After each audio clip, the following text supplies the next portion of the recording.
Okay, Part 8. 163 is the page number. We're in the integumentary system. We're getting into the final functions of the skin here, and we're moving down the page to metabolic functions, and in particular, we're taking a look here at vitamin D. Vitamin D is a steroid vitamin made by the skin. Steroids are such molecules made by transforming cholesterol into different molecules, including things like estrogen, progesterone, testosterone, cortisol. There's a lot of different steroids, but vitamin D is yet another.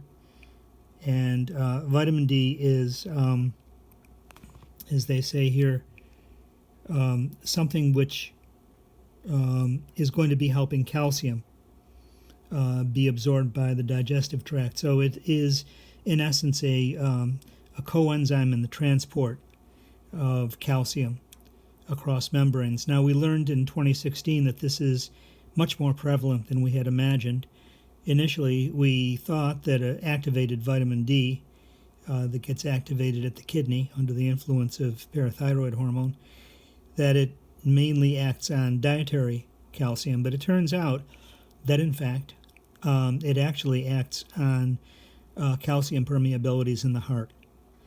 And so calcium is needed in the action potential of heart depolarization, and it basically keeps the depolarization up and on in a plateau-like way for a period of time so that the heart continues to contract over a full second, right? Or nearly a second in some people, longer than a second in really athletic people.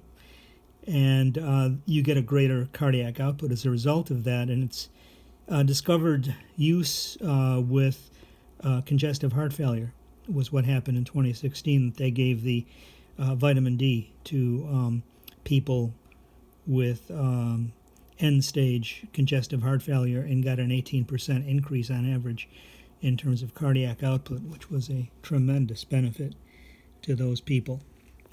Another detail here is blood reservoir. It turns out the blood has an enormous number of vessels of the venous persuasion, and so even the return of blood from the muscles of the lower extremity, the legs and the thighs, can be that return of blood is facilitated through even cutaneous veins. So the great saphenous vein, which we'll be learning about next semester, goes all the way from the medial foot all the way to the inguinal region of the upper thigh. We have excretion, so we get the output of various nitrogen-rich substances, ammonia, urea from protein breakdown, uric acid. A vegan will probably be able to sniff out a meat eater of some significance, or even a coffee drinker. It turns out that a lot of the things that we eat end up as metabolites on the skin after perspiration, so it becomes notable. Okay. Now we're over on this next page here where we're considering skin cancer. One of the things that I like to say about cancer is that, in a sense, it's normal because life has been a project for some 3.8 billion years, and gamma radiation of the Earth has been prevalent the entire time. And so the interruption of DNA has been an ongoing event throughout the history of life, and accommodations have been made. So cancer in general is something we calculated in graduate school in molecular biology that there's enough in a healthy human being with good sleep that there's enough T cytotoxic cells available to cure cancer about 11 times a second. So as long as you're not challenging your body beyond that scope, you're good to go. So not only is skin cancer a possibility, but treating cancer within the normal homeostasis of physiological function is also a consideration and a possibility. Okay, so here we have some pictures of cancer, and they list the three types from least dangerous. The basal cell carcinoma is least dangerous. It's the keratinocyte at the basal level of the stratified squamous that's going off here. And they are, in some ways, it's more, how shall I say, available to gamma radiation interference or other types of radiations because there's a genetic process going on called mitosis. And so the DNA becomes available during mitosis, and so there's at least a chance, more of a chance, for that type of cancer to develop. It's fairly common, not too dangerous, not a lot of, how shall I say, breaking away of cancer cells to go elsewhere in the body. A more dangerous type here is called squamous cell carcinoma. As you can see, it's more irregular in shape. It's got some unusual looking markings to it. And so this is a higher level, more problematic type of cancer. It requires removal at a much greater, how shall I say, more vigorous or acute type of dissection from the surgeon. So one must be careful to avoid metastasis. And then we have acute, the most acute type, which is malignant melanoma. And melanoma is a cancer of the melanocyte. And so it usually has some color to it because the melanocytes are increasing in number and they're having output. And the irregularity of the resulting tumor is significant. Okay, and this one really requires the most acute, aggressive type of care that would be afforded anyone in the situation. So then we evaluate burns over here, and we have rules of 9. We'll get to that in just a second, but first of all, the burn itself.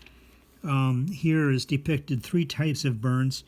We have reddening of the skin, which indicates a type of inflammatory development from injury, but not so bad that it's blistering. So something that's less than blistering is considered first degree. When it gets to the blister, if you aren't quick enough with your cold, icy things, sometimes the blister will form, and now you're at second degree burns. Oftentimes you can avoid blistering if you are quick to serve up something really cold and quickly on the first degree burn, and then we have the burn which is beyond the blistering point, where we have a full thickness type of injury, and here we actually have initially anesthesia, but of course a lot of pain down the road as the nerves try to grow back in place, and generally speaking, these types of burns require autografts of skin from elsewhere in the body. Okay, so first, second, and third degree burns. Here we have somebody demonstrating anatomical position correctly. They're standing erect. They're standing with their feet more or less together and straight forward. The hands, the palms are forward and at the side. And so now we have a consideration, and rules of 9 apply to emergency medicine generally.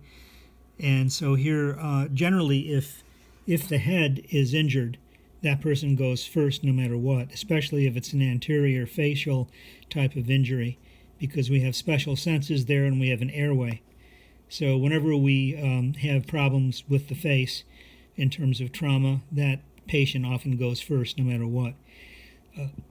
Otherwise, things are subject to calculation, especially when resources are not enough. So the face is 4.5, the back of the head is 4.5, the head is 9. The torso, the front of the torso is 18% of the body.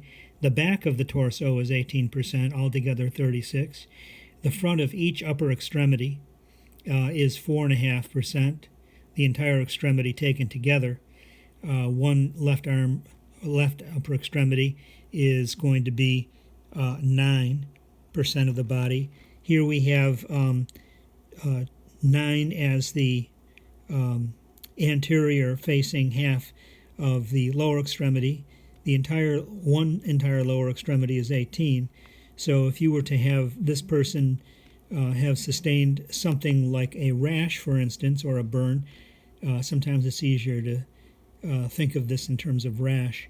So if the rash covers the entire left leg, the front of the torso, so the entire left leg is 18, the front of the torso is 18 for 36, and maybe the left arm for another 9 is now 45. That would be 45% of the body covered by a rash.